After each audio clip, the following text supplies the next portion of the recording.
But before I go into the main interview, the main discussion, I've noticed that Bollywood movies, and sometimes they don't tell our story.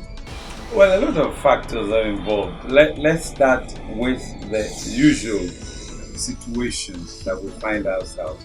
This is Nigeria, and it's a place where there are no Nigerians, but you have a hyphenated Nigerians. So people do not think about the country; they rather think about themselves and how they can plunder the country, how they can destroy the country, how they can steal the country dry.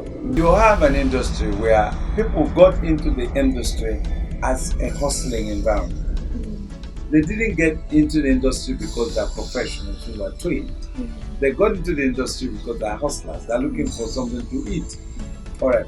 Now, that's also how the media developed in this country. It developed as an appendage of government, where you depended on government. So, when Nollywood started as Nollywood, the people also were there just to earn a living. So, and because you didn't have economic advantages in terms of having where you could raise money for production, having where you could be scrutinized as a professional before you produce or you act. So you had a situation in which people who had some resources just brought in whatever stories they wanted, and then they sold it, and the people bought. When I was studying film, cinematography, my professor used to say the Nigerians feed from the dustbin. It took me 2 weeks to understand what he was trying to talk about. Then I found out that Nigerians just consume what they're giving. They don't question, why are you doing this? And unless we begin to invest in the industry, so support the guilds, so that before you become an actor, you would have been trained, just like it's done in other parts of the world. Now, before you become a writer, you have been trained, and you can then have the resources to research.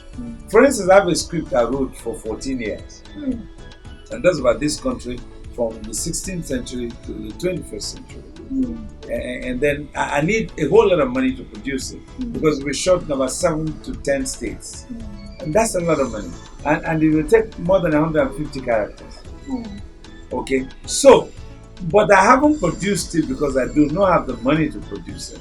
So, but people just 500,000 here, 1 million here, 2 million here. Let's do the story. You took my boyfriend, you didn't take my boyfriend. You loved me, you didn't love me. You went abroad and came back. And then, so those are the kind of things. And then if you had an idea of literature, you find out that in the 80s we had what was called Onitsha market literature. So it was commercial literature, not like the things fall apart, the Gungi Harvest restaurant.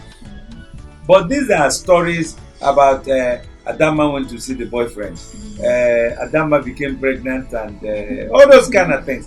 That's what you have in Nollywood. So until we begin to have investment in Nollywood, training and retraining, so you can have professionals who are now operating in the industry, you will still be having the akara, momo kind of thing. Okay, thank you very much.